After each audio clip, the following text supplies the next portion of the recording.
आज देश की सबसे बड़ी अदालत ने ईडब्ल्यूएस आरक्षण को लेकर एक बहुत महत्वपूर्ण फैसला सुनाया है और इस फैसले पर अपनी वैधता की मुहर लगा दी है। 2 साल पहले देश की मोदी सरकार ने खुले प्रवर्ग के आर्थिक रूप से कमजोर तबके के लिए ईडब्ल्यूएस यानी इकोनॉमिकल वीकर सेक्शंस यानी आर्थिक तौर पर पिछड़ा वर्ग के लिए आर्थिक आधार पर आरक्षण देने की घोषणा की थी, जिसके खिलाफ देश के अलग अलग हिस्सों से करीब 40 याचिकाएं सुप्रीम कोर्ट में दायर हुई थी। ऐसे में ईडब्ल्यूएस आरक्षण बना रहेगा या इसकी वैधता बनी रहेगी या नहीं बनी रहेगी, इसे लेकर काफ़ी सारे सवाल खड़े हुए थे, संभ्रम का माहौल था। आज सुप्रीम कोर्ट ने उन 40 की 40 याचिकाओं को निरस्त करने के साथ ही ईडब्ल्यूएस आरक्षण की वैधता को बरकरार रखा है। यानी ईडब्ल्यूएस आरक्षण अब पुख्ता तौर पर मुकम्मल हो गया है और अब पूरी ताकत के साथ और अपने पूरे औचित्य के साथ अब अमल में लाया जाएगा। देश की आज़ादी के बाद से अब तक जातिगत आधार पर कई संवर्गों को आरक्षण की सुविधा दी जाती रही, लेकिन सर्वसाधारण प्रवर्ग अब तक आरक्षण की सुविधा से वंचित था। इसमें भी बहुत लंबे समय से ये मांग की जा रही थी कि आर्थिक आधार पर आरक्षण दिया जाए और केंद्र सरकार ने 2 साल पहले सरकारी नौकरियों और महाविद्यालयों के पाठ्यक्रमों में प्रवेश देने हेतु आर्थिक आधार पर आरक्षण देने की घोषणा की, जिसके तहत ईडब्ल्यूएस आरक्षण के तहत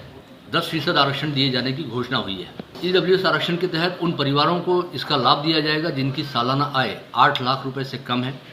जिनके यहाँ पर 5 एकड़ से कम का कृषि क्षेत्र यानी एग्रीकल्चर लैंड है, जिनकी महानगर पालिका क्षेत्र में 1000 स्क्वायर फीट से छोटा प्लॉट या घर है,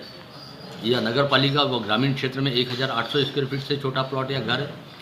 उन लोगों को इस आरक्षण की सुविधा का लाभ मिलेगा। इस आरक्षण की सुविधा प्राप्त करने के लिए सबसे महत्वपूर्ण शर्त ये भी है, 13 अक्टूबर 1967 से पहले उस परिवार का महाराष्ट्र राज्य का निवासी होना बेहद जरूरी है। ऐसे में इस आरक्षण की सुविधा का लाभ लेने के लिए संबंधित व्यक्ति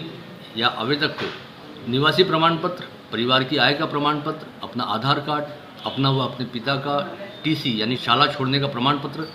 देना बेहद अनिवार्य रहेगा। ईडब्ल्यूएस आरक्षण के आवेदन का निर्धारित प्रारूप आप ईडब्ल्यूएस से संबंधित वेबसाइट पर जाकर ऑनलाइन डाउनलोड कर सकते हैं। उसके बाद उसमें तमाम आवश्यक जानकारियाँ आपको दर्ज करनी है, सारे आवश्यक दस्तावेज उसमें आपको जोड़ने हैं और वो दस्तावेज जोड़कर आपको तहसीलदार कार्यालय में जाकर वो आवेदन अपने 3 छायाचित्रों के साथ जमा कराने हैं। इस आवेदन की तहसीलदार कार्यालय स्तर पर जांच पड़ताल की जाएगी। जांच पड़ताल करने के बाद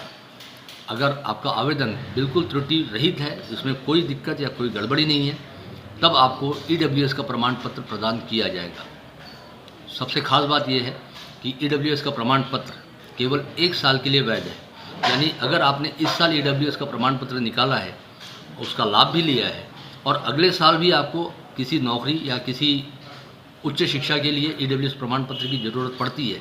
तो आपको ये पूरी प्रक्रिया, ये सारे दस्तावेज फिर से जोड़ने होंगे, फिर से आवेदन करना होगा, फिर से तहसीलदार कार्यालय जाकर ईडब्ल्यूएस का प्रमाण पत्र प्राप्त करने के लिए ये आवेदन की प्रक्रिया पूरी करनी होगी। आज इस बुलेटिन का सबसे मुख्य मकसद ये है